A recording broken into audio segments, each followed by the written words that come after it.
England test ಸರಣಿಗೆ ಭಾರತ ತಂಡದ ಆಯ್ಕೆಗೆ ಕ್ಷಣಗಣನೆ ಶುರುವಾಗಿದೆ. ತಂಡದ ಕ್ಯಾಪ್ಟನ್ ಯಾರಾಗಲಿದ್ದಾರೆ ಎಂಬ ಪ್ರಶ್ನೆ ಭಾರೀ ಕುತೂಹಲ ಕೆರಳಿಸಿದ್ದು, ಕೆಲವೇ ಗಂಟೆಗಳಲ್ಲಿ ಉತ್ತರ ಸಿಗಲಿದೆ. ನಾಯಕರಾಗಿದ್ದ ರೋಹಿತ್ ಶರ್ಮಾ ಹಾಗೂ ಸ್ಟಾರ್ ಪ್ಲೇಯರ್ ವಿರಾಟ್ ಕೊಹ್ಲಿ ಈಗಾಗಲೇ ಟೆಸ್ಟ್ ಕ್ರಿಕೆಟ್ಗೆ ನಿವೃತ್ತಿ ಘೋಷಿಸಿರುವುದರಿಂದ ಯುವ ಪಡೆಯನ್ನೇ ಆಯ್ಕೆ ಮಾಡುವ ಅನಿವಾರ್ಯತೆ ಸೃಷ್ಟಿಯಾಗಿದೆ. ಮುಂದಿನ ದಶಕಗಳ ಕಾಲ ಭಾರತ ತಂಡವನ್ನು ಆಳಲಿರುವ ಈ ಯುವ ತಂಡಕ್ಕೆ ಯಾರೆಲ್ಲ ಆಯ್ಕೆ ಆಗ್ತಾರೆ ಮತ್ತು ಆ ತಂಡವನ್ನು ಯಾರು ಮುನ್ನಡೆಸ್ತಾರೆ ಅನ್ನೋದನ್ನು ಹೇಳ್ತೀವಿ. ಅದಕ್ಕೂ ಮೊದಲು ಬಾಸ್ ಟಿವಿ ಕನ್ನಡ ಚಾನಲನ್ನು ಸಬ್ಸ್ಕ್ರೈಬ್ ಮಾಡಿ. ಶುಭ್ಮನ್ ಗಿಲ್, ರಿಷಬ್ ಪಂತ್ ಯುಗಾರಂಭ.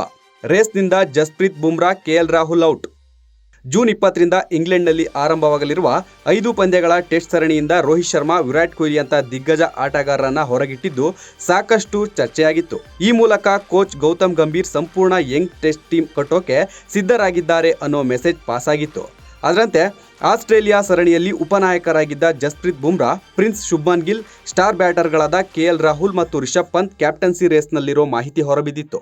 ಆದ್ರೀಗ ಶುಭ್ಮನ್ ಗಿಲ್ಗೆ ಕ್ಯಾಪ್ಟನ್ಸಿ ನೀಡಿ ರಿಷಬ್ ಪಂತ್ಗೆ ಉಪನಾಯಕನ ಸ್ಥಾನ ಕೊಡೋದಕ್ಕೆ ಗಂಭೀರ್ ಮತ್ತು ಆಯ್ಕೆ ಮಂಡಳಿ ನಿರ್ಧರಿಸಿದೆ ಎನ್ನಲಾಗ್ತಿದೆ. ರಾಹುಲ್ ಓಪನರ್, ಕೊಹ್ಲಿ ಸ್ಥಾನಕ್ಕೆ ಗಿಲ್. ಕರುಣ್ ನಾಯರ್, ಸಾಯಿ ಸುದರ್ಶನ್ ಫಿಕ್ಸ್. ಅನನುಭವಿಗಳೇ ಹೆಚ್ಚಿರುವ ಈ ತಂಡದಲ್ಲಿ ಯಶಸ್ವಿ ಜೈಸ್ವಾಲ್ ಜೊತೆಗೆ ಕೆಎಲ್ ರಾಹುಲ್ ಆರಂಭಿಕರಾಗಿ ಮುಂದುವರಿಯುವುದು ಖಚಿತವಾಗಿದೆ. 3ನೇ ಕ್ರಮಾಂಕದಲ್ಲಿ ಆಡುವ ಶುಭ್ಮನ್ ಗಿಲ್ ಈ ಹಿಂದೆ ವಿರಾಟ್ ಕೊಹ್ಲಿ ಕಣಕ್ಕಿಳಿಯುತ್ತಿದ್ದ 4ನೇ ಕ್ರಮಾಂಕಕ್ಕೆ ಶಿಫ್ಟ್ ಆಗ್ತಾರೆ ಎನ್ನಲಾಗ್ತಿದೆ. ರಿಷಬ್ ಪಂತ್, ರವೀಂದ್ರ ಜಡೇಜಾ, ಸತೀಶ್ ಕುಮಾರ್ ರೆಡ್ಡಿ, ಧ್ರುವ್ ಜುರೇಲ್ ಜೊತೆಗೆ ಅಭಿಮನ್ಯು ಈಶ್ವರನ್, ಕರುಣ್ ನಾಯರ್, ಸಾಯಿ ಸುದರ್ಶನ್, ಸರ್ಫರಾಜ್ ಖಾನ್, ವಾಷಿಂಗ್ಟನ್ ಸುಂದರ್ ಆಯ್ಕೆ ರೇಸ್ನಲ್ಲಿದ್ದಾರೆ. ಅನುಭವಿ ಶ್ರೇಯಸ್ ಅಯ್ಯರ್ ಆಯ್ಕೆ ಬಗ್ಗೆ ಅನುಮಾನವಿದೆ. ಗಾಯದಿಂದ ಚೇತರಿಸಿಕೊಂಡಿದ್ದರೂ ಟೆಸ್ಟ್ ಮ್ಯಾಚ್ ಫಿಟ್ನೆಸ್ ಇಲ್ಲವೆಂದು ಮೊಹಮ್ಮದ್ ಶಮಿ ಆಯ್ಕೆಯಾಗುವ ಸಾಧ್ಯತೆ ಇಲ್ಲ.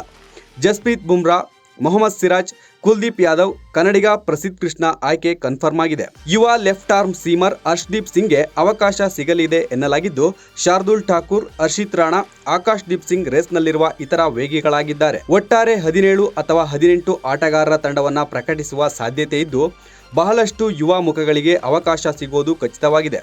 ಶನಿವಾರ ಆಯ್ಕೆ ಮಂಡಳಿ ಸಭೆ ನಡೆಯಲಿದ್ದು, ಸಂಜೆಯ ವೇಳೆಗೆ ತಂಡದ ಘೋಷಣೆಯಾಗಲಿದೆ. ಪ್ರೆಸ್ ಮೀಟ್ನಲ್ಲಿ ನೂತನ ನಾಯಕರಾಗಿ ಘೋಷಣೆಯಾಗಲಿರೋ ಪ್ರಿನ್ಸ್ ಶುಭ್ಮನ್ ಗಿಲ್ ಕೂಡ ಪಾಲ್ಗೊಳ್ಳಲಿದ್ದಾರೆ ಎಂಬ ಸುದ್ದಿ ಹರಿದಾಡುತ್ತಿದ್ದು, ಅಭಿಮಾನಿಗಳು ಕುತೂಹಲದಿಂದ ಕಾಯುವಂತಾಗಿದೆ. Bureau report, boss TV Kannada.